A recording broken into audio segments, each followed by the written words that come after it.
انا قعدت 4 سنين بنزل الجيم وكنت مش عارف اعمل اي ريزلتس عدله. هوريك الفرق من اول ما بدات ده وانا عندي 12 سنه، وبعدين وانا عندي 16 سنه ولا 15 سنه. فرق بتاع 4 او 3 سنين جيم. انت اللي تقول لي هل ده فرق كبير ولا هل ده فرق صغير؟ فرق صغير فشخ، ما تحاولش حتى تعمل لها شوجر كوت، ما تحاولش تقول لي وانت بتتكلم في ايه. حرفيا ده فرق صغير جدا. بس في خلال 8 او 9 شهور كاليستنكس عرفت ابني جسم احلى بكتير قوي. بص على ده بقى. في فرق كبير، في فرق تقدر تتكلم عليه، مش الحاجات السوشيال ميديا انفلونسرز طبعا، لسه ما وصلتش الليفل ده. انا مش بقول لك انا وصلت للبيك، بس انا بقول لك ان الفرق اللي جالي من كاليستنكس كان اكبر بكتير قوي من بودي بيلدينج وويت ليفتنج والكلام ده كله. وكمان عرفت يجي لي سترينث جامد جدا، وعرفت اجيب المصلب اللي هي السكيل اللي بتشوفها كتير جدا على انستجرام تيك توك والكلام ده كله. وعرفت اجيب سكيل تانية، قربت جدا على الهاند ستاند، عرفت اجيب الالست. في حاجات بقى عرفت اجيبها جامد جدا. ليه الكاليستينكس بنالي جسم احسن من البودي بيلدينج؟ ده السؤال اللي ناس كتير قوي بتستغرب منه. اصل الصراحه اديك الاجابه الصريحه. بودي بيلدينج معمول عشان يبني لك جسم حلو، معمول عشان انت تعرف حرفيا تبني جسم اكنك بتبني كاركتر في لعبه. انت مستوعب يعني ايه؟ يعني بس انت لما تروح تتمرن كوره ما بتبقاش احسن في سباحه، ما بتبقاش احسن في فولي، بتبقى احسن في الكوره عشان ده تمارين كوره. لما تروح تتمرن سباحه بتبقى احسن في السباحه عشان ده تمارين سباحه. نفس القصه مع الفولي، نفس القصه مع الباسكت، نفس القصه مع اي تمرين في العالم.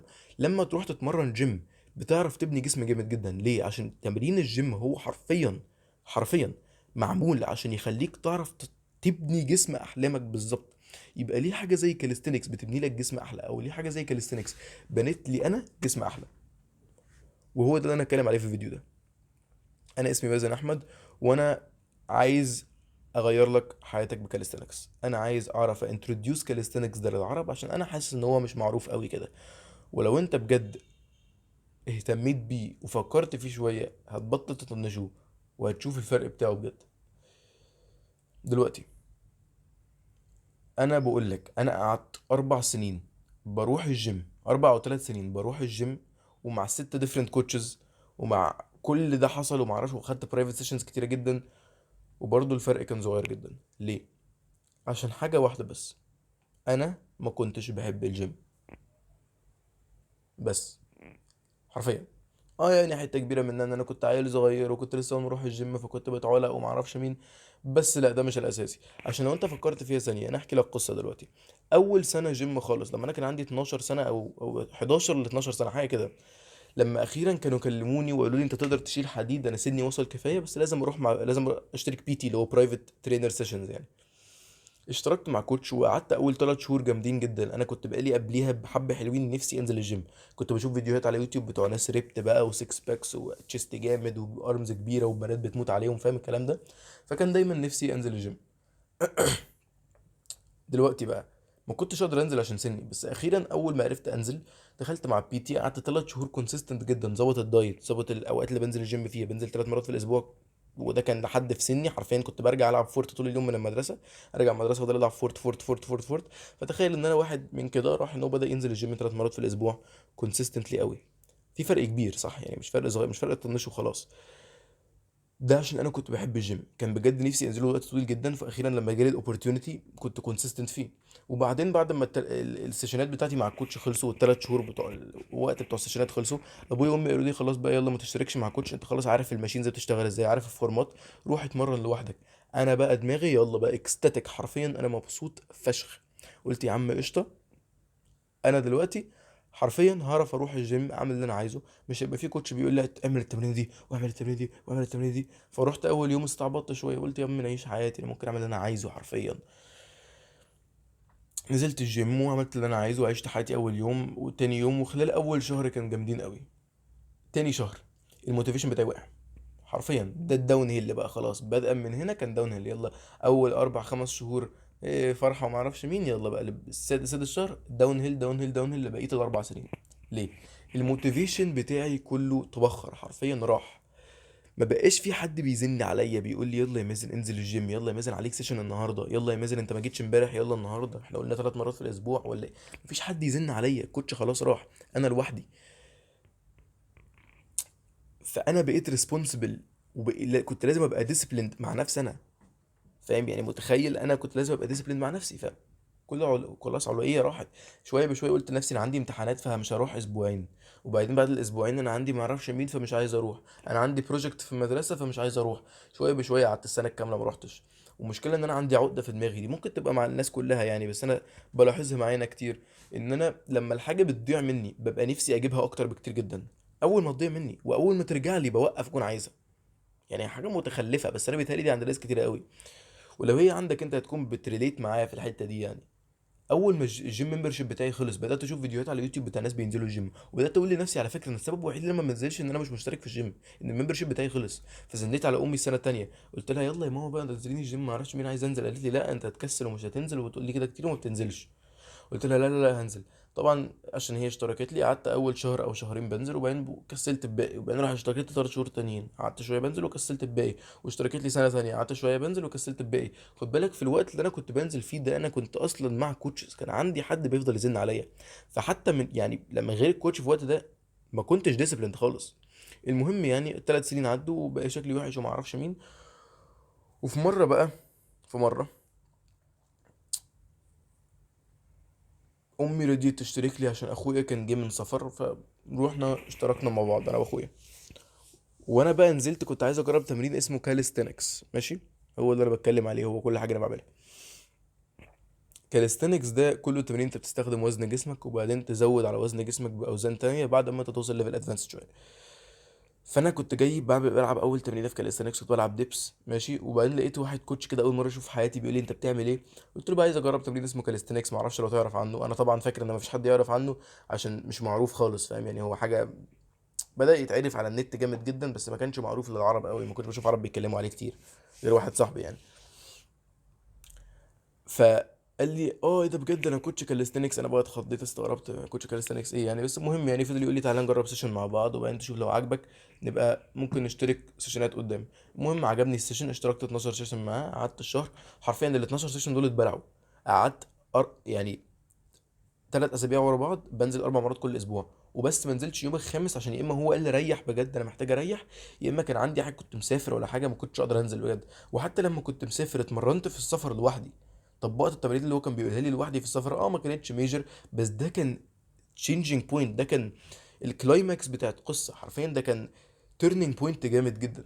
تخيل ان انا كنت بكسل اتمرن 3 مرات في الاسبوع، ولما اشتركت خلصت ال 12 سيشن اللي كنت باخدهم على مدار شهرين ولا شهر من كتر ما انا كنت بتعلق في الجيم. خلصتهم في 3 اسابيع، وكمان كنت بتمرن بره البيت في الساحل وانا قاعد مع عيلتي. كنت بقول لهم ثانيه بس اروح اعمل حاجه واروح لي ساعه ولا ساعه الا ربع ولا نص ساعه كده اروح اتمرن. اه ما كانش كتير بس انت متخيل واحد راح من ان هو بالعافيه بيروح 3 مرات في الاسبوع لان هو يروح يتمرن لوحده من غير ما حد يقول له حاجه، بس عشان هو عاجبه التمرين. ده كان تيرنينج بوينت كبير قوي يعني في حياتي. وبدات اخد الجيم سيريس جدا بقى من ساعتها، بدات اخد كاليستانكس والكلام ده كله على جد، وعرفت اعمل فرق جامد قوي، وعرفت برضو اجيب السكيلز اللي هي مصرف وكده. انت ممكن تعمل الفرق ده. انا شخص بيصدق في ان مع ان الجيم معمول حرفيا عشان ان انت تعمل سكالب للجسم تعمل سكالب للجسم بتاعك اللي هو حرفيا يعني تعرف تصنع جسمك بالطريقه اللي انت عايزها بالظبط. عشان يعني في حاجه اسمها ماسل هايبرتروفي ماشي، ودي هي يعني او معرفش كان اسمها ايه صراحه، ممكن اكون بهبد الصراحه، مش الجيم تيرمز دي واقعه مني كتير يعني. بس عشان مش مهتم بالجيم قوي يعني كاليستنك زي ما بقول لك. يعني مهم ان الجيم فيه تمارين معينه بتايسوليت العضله جامد قوي. ايسوليت يعني بتارجت عضله معينه، فاهم؟ مش بتتمرن عامه. بس كاليستنكس مش كده، كاليستنكس عارف اللي هو بيمرن كذا عضله مع بعض، شبه كومباوند ليفت وشبه كومباوند اسمه ايه، كومباوند اكسرسايز ماشي، بيشغلوا كذا عضله مع بعض. فهو كاليستنكس 3 ارباعه كده، لكن الجيم حرفيا لو عملت مثلا بايسب كيرل هو بيشغل اساسي وتقريبا العضله الوحيده اللي بيشغلها دي، فاهم؟ لو رحت لعبت التمارين في تمارين معينه بقى بتارجت عضله سبيسيفيك جدا، وكمان بقى لو زودت الاكسسوارز اللي هو زي الريست باندز ولا حاجه، لا انت كده حرفيا بتايسوليت العضله في الجيم، يعني بتايسوليت العضله لليفل الماكس. فالجيم معمول عشان انت تصنف جسمك بالظبط بالظبط بالطريقه اللي انت عايزها. لكن كاليستنكس عارف يبني لي جسم احسن.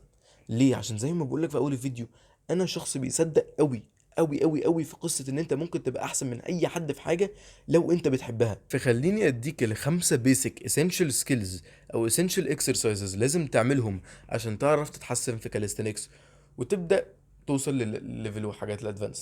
قبل ما بس ابدا، دول حاجات انا هقولهم لك بليفل ملخص جدا، يعني حتى مش هشرح لك ازاي بتعمل التمرينه.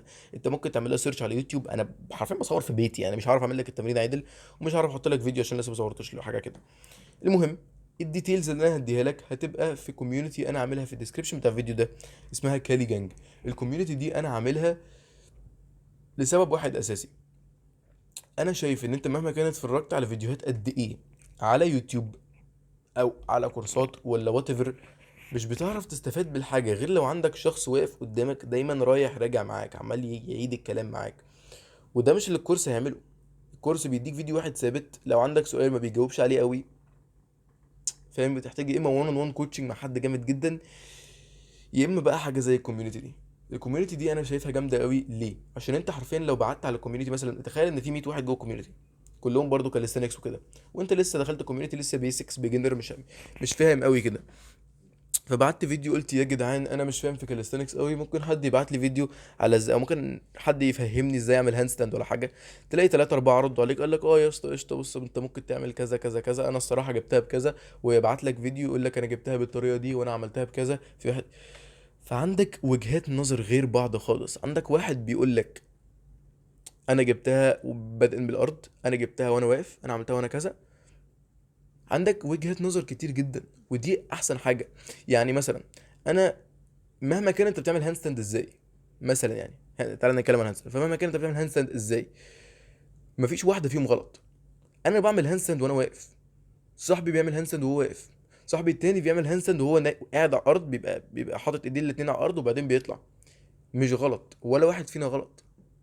واحد تاني صاحبي بيبدأ رافع رجليه الأول وبعدين بيلمس الأرض، أعلى مني كمان. مفيش حد غلط، كلنا صح. بس هو كومبليتلي، يعني هي الفكرة الأساسية إن أنت عندك واحد بيعملها بطريقة والتاني بيعملها بطريقة والتالت بيعملها بطريقة.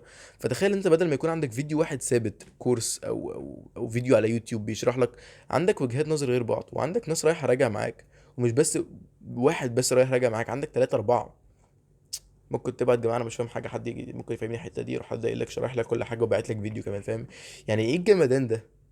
عايز سكيل، عايز حاجه عندك حد ممكن يرد عليك على طول، يلا دش دش دش انا ممكن اساعدك على طول.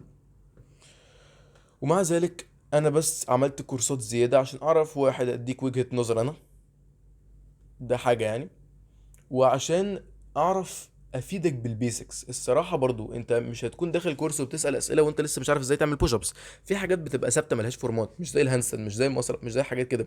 في تمارين بتبقى ثابته. التمارين الثابته دي بتبقى زي البوش ابس، زي البول ابس، زي البايك بوش ابس. زي البايك بوش ابس حتى مش ثابته، انا في فورمز كتير بايك بوش ابس. حاجات زي البوش ابس وزي البول ابس، زي السكواتس، اللونجز. الحاجات دي فورماتها ثابته ما بتتغيرش قوي، فاهم؟ مش بتتغير من واحد لواحد.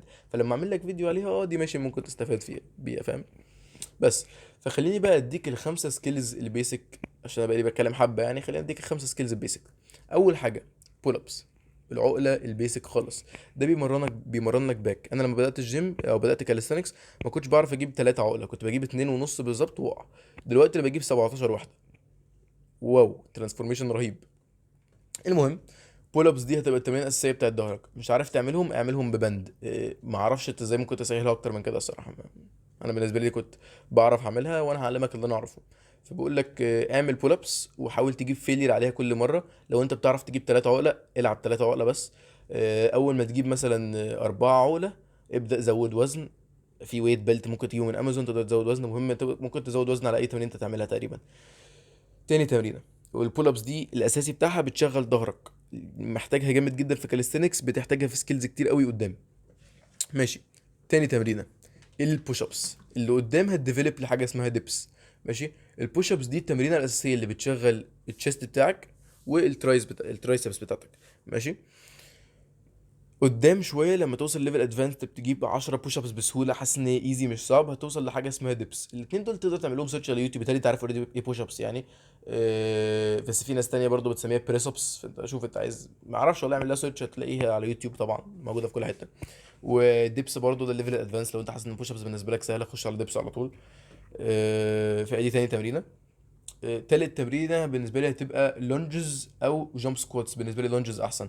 اللونجز دي تقريبا بتمرن عضلات كتير قوي من رجليك، ماشي، وحاجه اساسيه مش بس عشان انت بدات كاليستينكس يعني فتطنش. كاليستينكس اصلا ضعيف شويه في حته رجلك، ما بيمرنهاش بالطريقه اللي هو بيمرن بيها الابر بودي، بس برضو عشان كده انت لازم تشد في رجلك شويه، فما تنساش اللونجز، تمرينه اساسيه. رابع تمرينه ودي اللي هيعمل فرق شويه وتستغرب منه شويه، تمرينه اسمها بايك بوش ابس. بايك بوش ابس دي العضله الاساسيه اللي هي بتمرنها بتبقى عضله اللي هو الكتف الامامي. ليه بتمرن الكتف الامامي وليه حاطه في البيسك تمارين زي الظهر والچيست والايد وكده؟ هقول لك دلوقتي. هتحطه في تمارين بيسك عشان الكتف الامامي بتستخدمه في سكيلز كتيره في كاليستينكس.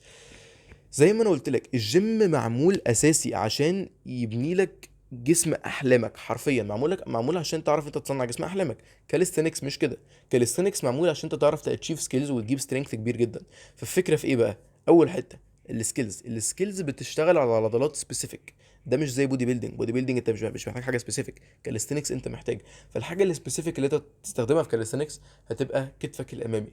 كتفك الامامي ده بتستخدمه في سكيلز كتيره جدا. بتستخدمه في البايك بوش اب دول اللي انا بقول لك عليه دلوقتي دي، بتستخدمه في الهاند ستاند، وهتستخدمه قدام في بلانش، وبتستخدمه في حاجات تانية برضو، بس صراحه يعني دول الاساسيات يعني. مهم ان هو مهم قوي، اعمل لها سيرش برضو، مش عارف اشرحها لك على يوتيوب دلوقتي، طبعا عايز الادفانس هيبقى في الكوميونتي. واخر حاجه دي حاجه بقى، انت تمرينها كور، بس انت عشان كاليستانكس بيهتم بالكور قوي، عشان برضو تقريبا دي بقى تقريبا اي سكيل بتعملها مهما كان ايه بتستخدم كور. فكاليستانكس بيهتم بالكور قوي، والتمرينه دي هتبقى اسمها هولو بودي هولدز. هولو بودي هولدز دي بتمرن الكور زي ما بقول لك، بتمرن الابز سبيسيفيكلي يعني. وهتكون مهمه جدا. دي بتحطها ورا اي تمرينه كده الصراحه، ما بتحطهاش سبيسيفيك زي بوش بول ليج مثلا. مش هتحطها في بوش وتسيبها في ليج. لا، هتحطها في الثلاثه، بوش بول ليج كلهم في اخر التمرينه كده، ورا قبل استرتشات على طول، قبل ما انت تعمل استرتشات وتمشي حرفيا اعمل لك ثلاث ادوار هم مش صعبين الصراحه، بس بيشغلوا كور جامد. واعمل لها سيرش برضه على اليوتيوب، اسهل بكتير تشرح لك هناك. اعمل لها سيتس 30 ثانيه، ريبس سوري 30 ثانيه كل ست، واعمل 3 ل 4 سيتس على حسب الصراحه انت شايف انت تعبان ولا قادر تكمل ولا وات ايفر. دلوقتي بقى في تمرينه تانية انا ما اعرفش ليه ما بقولهاش كتير الصراحه، بس تشين ابس، اللي هو بول ابس لو هتبقى كده، لو العقله هتبقى كده، تشين ابس هتبقى كده. دي زي تمرينه بونس بس كده، مش هحطها لك عشان يعني هي مش بيسكس، بس في نفس الوقت هي بيسكس. فاهم يعني؟ هشرح لك دلوقتي. دلوقتي بول ابس بيسكس عشان بتمرن عضله اساسيه جدا، وكمان بتحتاجها في السكيلز بتوع كاليستنكس. وبوش ابس بيسك عشان بتحتاجها في السكيلز بتاع كاليستنكس، وعشان بتمرن عضله اساسيه. كلهم بيستخدموهم في الاثنين. بس التشين ابس مش كده. التشين ابس ما بتستخدمهاش في عضلات، في سكيلز سوري قدام مهمه قوي يعني، عاديه الصراحه مش محتاج تمرنها السكيلز، بس بتستخدمها عشان تمرن البايسبس. والبايسبس دي عضله مهمه جدا عشان لو عايز شكلك يبقى حلو يعني. البايسبس دي على طول الناس بتبص عليها. فانا عايز احطها لك كاونربل منشن، فاهم؟ اللي هو لو انا برضو عايزك تبني جسم حلو، حط الشنب بس ما تنساهاش، هتبقى مهمه قوي بالنسبه لك قدام، وهي تديك برضو جسم حلو جدا. هتديك البايسبس اللي هيعرفوا يكبروا ايديك يدوها شكل احسن. لو عجبك الفيديو اعمل لايك وسبسكرايب، وبص على اللينك اللي في الديسكربشن، ممكن يعجبك الكوميونتي. عم ايه، ممكن يعجبك وتشتري. واعمل لايك وسبسكرايب عشان الفيديو ينتشر. وزي ما بقولك في اول الفيديو، انا شخص بيصدق ان مهما كان انت بتعمل ايه، اختار الحته اللي انت بتحبها. حتى لو الحته دي ما بتجيبلكش او مش شكلها مش هتجيب لك الريزلتس احسن من الحته التانيه، لو انت بتحبها هتخليها تجيب الريزلتس غصب عنك. دايما افتكر اللاين ده في اي حاجه انت بتعملها في حياتك. ويا رب يكون عجبك الفيديو. اشوفك الفيديو الجاي.